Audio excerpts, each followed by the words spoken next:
असम के मुख्यमंत्री हैं, यहाँ थोड़ा स्ट्रेटेजी अलग होता है। बिहार का चुनाव प्रचार भी जब करने गए तो विशेष तौर पर उनका एक विशेष संप्रदाय हमेशा टारगेट रहता है। इस मामले में आप क्या कहेंगे?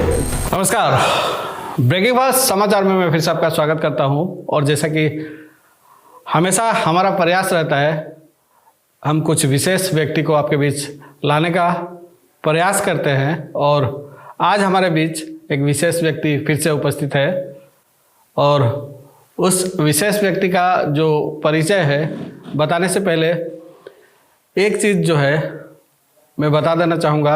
आज जो हमारे विशेष व्यक्ति है उनको हम इसलिए ला रहे हैं कि एक विशेष राजनीतिक दल का पिछले दिनों जो लगातार चर्चा में देखा गया था और बिहार इलेक्शन में जो है इस राजनीतिक दल का विशेष चर्चा इसीलिए आया था कि बिहार इलेक्शन में 29 सीटों में जो है इस राजनीतिक दल का उम्मीदवार उतरे थे। एक उम्मीदवार का जो है रिजेक्ट हुआ था और 28 में 19 सीटों में जो है इस राजनीतिक दल के उम्मीदवारों ने जो है 19 सीट जो जीत कर इस विशेष राजनीतिक दल का जो है नाम पूरे भारत में चर्चा में लाया। और लोक जनशक्ति पार्टी जो है रामविलास पासवान जी की जो पार्टी है, यह राजनीतिक दल आज विशेष चर्चा में रहा है। और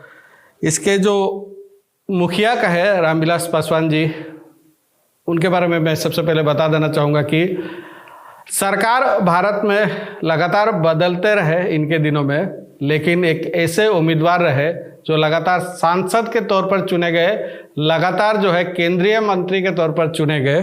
और अब यह राजनीतिक दल सिर्फ बिहार तक सीमित नहीं है, क्योंकि असम में अध्यक्ष के तौर पर जो है अहमद अली अयूबी जी को चुना गया है। और अयूबी जी मेरे साथ उपस्थित है और असम में क्या स्ट्रेटेजी है इस राजनीतिक दल का थोड़ी जानने का हम प्रयास करेंगे। सबसे पहले तो आपका स्वागत करते हैं। बहुत बहुत धन्यवाद, बहुत बहुत शुक्रिया आपका। अयूबी जी, हमने जो सुना है, एक प्रसिद्ध जो है व्यवसायी रहे हैं आप, समाज सेवक रहे हैं, लेकिन अगला पड़ाव एक ऐसे राजनीतिक दल से जो आपने शुरुआत किया है और वो भी एक राज्य का अध्यक्ष के तौर पर आपको जिम्मेदारी दी गई, वो भी लोक जनशक्ति पार्टी रामविलास पासवान जी का। तो आज यह जो यात्रा आप शुरू करने जा रहे हैं, क्यों चुना आपने इसी दल को और जो आपको दायित्व अर्पित किया गया है, इसको लेकर आप क्या कहेंगे? कि पहले तो आपके जितने दर्शक हैं उनको मेरे तरफ से नमस्कार और सबको बहुत बहुत बधाई हम ये देंगे, क्योंकि आपके दर्शकों के जरिए हम बताना चाहते हैं कि हम जो ये पार्टी ज्वाइन किए हैं, ये रामविलास पासवान जी, स्वर्गीय रामविलास पासवान जी हम लोग के बहुत आइडियल थे। और इन्होंने मुस्लिम समाज के लिए, दलित समाज के लिए, पिछड़े जातियों के लिए, सारे जातियों के लिए बहुत काम किया इन्होंने। और हमारे रिलेशन इनसे आज नहीं, बहुत पहले से था। और अभी हम कुछ दिन पहले हम पार्टी में हमको हमारे राष्ट्रीय अध्यक्ष श्री चिराग पासवान जी ने हमको ज्वाइन कराया और उन्होंने हमको एक बहुत बड़ा दायित्व दिया आसाम के लिए, यहाँ के लोगों के लिए कि आप जाइए वहाँ काम करिए और जितने लोग हैं जो सरकार में बेनिफिट नहीं मिल पा रहा है उनको लाके सरकार का बेनिफिट ये करवाइए और संगठन को मजबूत करिए। हमको संगठन को मजबूत करने के लिए हमको यहाँ भेजा गया। लेकिन चूँकि आपका नाम हम पहले ही बता चुके हैं और उपाधि से ही समझ में आता है कि आप किस कम्युनिटी से बिलोंग करते हैं। हालांकि आपने कहा कि मुस्लिम संप्रदाय के लिए जो है रामविलास पासवान जी ने काफ़ी काम किया है, दलित संप्रदाय के लिए काम किया है, निचले वर्ग के लिए काम किया है, लेकिन जो असम के मुख्यमंत्री हैं, यहाँ थोड़ा स्ट्रेटेजी अलग होता है। बिहार का चुनाव प्रचार भी जब करने गए तो विशेष तौर पर उनका एक विशेष संप्रदाय हमेशा टारगेट रहता है। तो इस मामले में आप क्या कहेंगे? ऐसा तो नहीं कि यहाँ स्ट्रेटेजी जो आपका बिहार का है कुछ अलग होगा या आप कुछ फ़ायदा ला पाएंगे बीजेपी के लिए या इस दल के लिए? क्या लगता है आपको? देखिए, हम लोग तो हमारे रामविलास पासवान जी, स्वर्गीय रामविलास पासवान जी का आइडियोलॉजी पे हम लोग काम करने वाले आदमी हैं।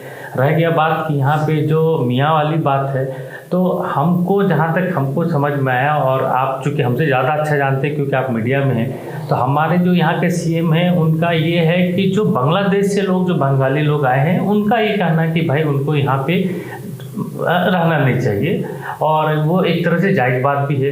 रह गया कि हम लोग जितने हिंदी स्पीकिंग लोग हैं और जितने आसामी मुसलमान लोग हैं, आप खुद डाटा उठा के देखिए कि जितना सरकारी बेनिफिट उनको मिला है, अदर कम्युनिटी को उतना बेनिफिट नहीं मिला है। तो हम कैसे कहें कि हमारे सीएम जो है इस तरह का ये कर रहे हैं।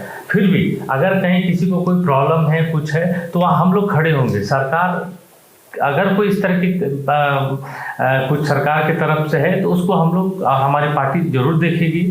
और फिर हम आपको एक बात बताते रहे कि जहाँ तक हमारे सीएम की बात है, उनका ये कहना है कि जो भी बांग्लादेशी लोग हैं, जो बांग्लादेश से आए हुए हैं, उनको असम में रहना नहीं चाहिए। उनके ऊपर सारा एक्शन है, ना कि और लोगों के ऊपर है। 2026 का निर्वाचन बस कुछ ही महीनों का है, तो गलत नहीं होगा। बस कुछ ही समय बाकी है, कुछ ही महीनों बाकी है, और ठीक उससे पहले इस राजनीतिक दल को यहाँ लॉन्च किया गया। तो इसका मूल मकसद क्या है? ठीक निर्वाचन से पहले आपको दायित्व दिया गया इस दल को यहाँ लॉन्च करने का, क्योंकि यह बिहार में विशेष तौर पर यह राजनीतिक दल जो है एक परिचित चेहरा है, लेकिन असम में लॉन्च करने का मूल कारण क्या है? थोड़ा इस बारे में भी जानना चाहूँगा। ये अभी तो हमारे राष्ट्रीय अध्यक्ष श्री चिराग पासवान जी का विजन बहुत साफ है, बहुत क्लियर है। उनका ये कहना है, जैसे हमारे प्रधानमंत्री कहते हैं सबका साथ सबका विकास, उस आइडियोलॉजी पे हम लोग काम करते हैं। और जहाँ तक रह गया हमारे चिराग पासवान जी का, जो हमारे राष्ट्रीय अध्यक्ष भी हैं और बहुत डायनेमिक आदमी हैं, आप आसाम आएंगे, आप उनसे भी आप लोग मिलिएगा। उनका विजन बहुत क्लियर है हर सब मामले में। उनका कहना है कि सबको साथ लेके चलना हमको। अब आप बिहार में भी देखिए, बिहार में माइनॉरिटी का मैक्सिमम वोट उनको मिला है। जितना अच्छा हमारी पार्टी वहाँ की है, उम्मीद है कि हम लोग भी यहाँ बहुत अच्छा करेंगे। और पब्लिक का अगर सपोर्ट रहा हम लोग के साथ, हम लोग ग्रास रूट पर रह के काम करेंगे, और हर लोग का हम लोग दिल से हम लोग काम करेंगे और उनके सपोर्ट में खड़ा रहेंगे। लेकिन एक चीज़ जो देखने को मिला है, कोई भी नया राजनीतिक दल, अगर पिछले बार का निर्वाचन का बात कहें तो आरजेडी ने अपना उम्मीदवार उतारा था तिनसुकिया समष्टि में, और खासा उसमें जो है रिजल्ट बेहतर नहीं रहा।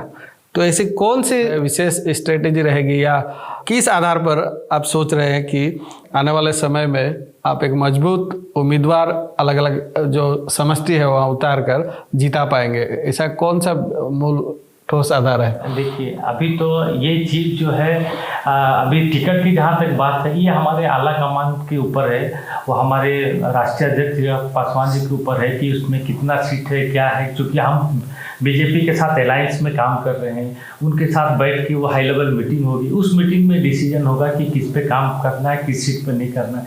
हमको भेजा गया कि संगठन को मजबूत करने के लिए। तो मेरा पहला प्रायोरिटी है कि हम यहाँ पे संगठन को मजबूत करें। अब रह गया जहाँ तक आरजेडी की बात, तो उस पर हम ज़्यादा ये नहीं करेंगे, क्योंकि उनका आपकी बिहार में क्या हाल हुआ है आप देख चुके हैं। उनका आइडियोलॉजी में, उनके सिस्टम में हमारे में बहुत फ़र्क है। यहाँ जो आप दल का गठन करेंगे, या जो आगे की प्रक्रिया रहेगी, जो निर्वाचन में आपके उम्मीदवार उतरेंगे, एनडीए के साथ जो है गठबंधन रहेगा, या अपना उम्मीदवार आप लोग खुद उतारने की सोच रहे हैं? क्योंकि संगठनिक काम तो आपका शुरू हो जाएगा, तो सोच क्या लेकर आप लोगों ने संगठन को आगे बढ़ाया? यहाँ पे जहाँ तक हम लोग को कैंडिडेट उतारने की बात है, ये सारा डिसीजन हमारे आला कमान से ही होगा। हमारे चिराग पासवान जी, हमारे जो राष्ट्रीय अध्यक्ष हैं, उनके नेतृत्व में सारा होगा। और चूँकि हम लोग अलायंस गवर्नमेंट में हैं, तो वो अपने हाई लेवल की जो उनकी मीटिंग होगी उस पर वो डिसीजन देंगे। हमारा काम है कि हम यहाँ पूरे समष्टि में घूमें, डिस्ट्रिक्ट वाइज जाए, और हम एक पूरा डाटा और एक पूरा रिपोर्ट बना के हम उनको सबमिट करेंगे। और वो उनके ऊपर है कि वो उस पर क्या डिसीजन लेते हैं, और फिर हमारे एनडीए के साथ बैठ के वो अपना वो डिसीजन वो फाइनल करेंगे। चूँकि सवाल काफ़ी है और एक ही दिन में हम समाप्त नहीं करना चाहेंगे, आगे भी दौरा जो है जारी रहेगा। दायित्व जरूर दिया गया है, लेकिन काम जब एक्टिविटी यहाँ किया जाएगा उसका भी ज़रूर जो ज़्यादा से ज़्यादा कवरेज या दृश्य अलग अलग स्थानों का हम लेकर पहुंचाने का प्रयास करेंगे। लेकिन अंत में जो है एक बार आपसे मैं मैसेज ले लेना चाहूँगा कि जो असम वासी है या असम की जो जनता है उनको आपके तरफ से मैसेज क्या रहेगा एक अध्यक्ष के तौर पर इस राजनीतिक दल के द्वारा? देखिए, मैसेज तो हम यही देंगे कि हमको सबका साथ चाहिए और सबका आशीर्वाद चाहिए। जितने भी बड़े लोग हैं उनका सबका आशीर्वाद हमको चाहिए। और चूँकि हम आसाम के ही वासी हैं तो हम उम्मीद करेंगे कि सब लोग हमको सपोर्ट करें। और रह गई बात कि हम लोग फुल फ्लेजेड काम करेंगे। जो भी आप लोग का समस्या है कुछ है हम लोग के पास आप लोग लाइए। हम लोग बूथ स्तर पे ग्राउंड स्तर पे हम लोग काम करेंगे और हमारे हर आदमी आपको छोटा से लेके एकदम बड़ा तक मेरा भी नंबर हम सब शेयर कर देंगे। आप लोग डायरेक्ट हमसे भी बात कर सकते हैं, हमारे बूथ स्तर पर भी बात कर सकते हैं, डिस्ट्रिक्ट स्तर पर भी बात कर सकते हैं। और हम लोग बस एक आप लोग से यही रिक्वेस्ट है और ये है कि हम लोग को आप लोग का सपोर्ट चाहिए। मैसेज हमको यही देना है और ऐसे ज़्यादा नहीं करेंगे, लेकिन हम लोग काम करके दिखाएंगे। फिर इनके साथ हम इंटरव्यू में बैठेंगे, फिर हमसे पूछेंगे कि आप हमको क्या किए, तो हम इनको पूरा अपना हम बायोडाटा बताएंगे कि हम इतने महीने में हम इतना काम किए। जी अभी जी, चूँकि आपका भी समय कम है और हम भी जितना हो सके फिलहाल के लिए जो हमने जानकारी हासिल करने का प्रयास किया, आपने जानकारी दी, इतना जो आपने समय दिया बहुत बहुत धन्यवाद। और ये थे अयूबी जी जो असम के अध्यक्ष चुने गए हैं लोक जनशक्ति पार्टी आर के। और हमने भी प्रयास किया कि जो राजनीतिक दल ठीक निर्वाचन से पहले इसे लॉन्च किया गया है, आने वाले समय में किस तरह का प्रक्रिया रहेगा। यह जो दल है 3 महीने 4 महीने पहले अगर असम में लॉन्च किया गया है तो किस तरह की स्ट्रेटेजी इन्होंने बनाई है, क्या सोच लेकर जो है इस राजनीतिक दल को असम में लॉन्च किया गया है, तो थोड़ी जानकारी लेकर आप तक पहुंचाए। और इसी उद्देश्य से हम आज यहाँ उपस्थित हुए थे। आगे भी एक और विशेष व्यक्ति हमारे बीच उपस्थित होंगे और एक विशेष व्यक्ति से कुछ विशेष बातें हम जानने का प्रयास करेंगे।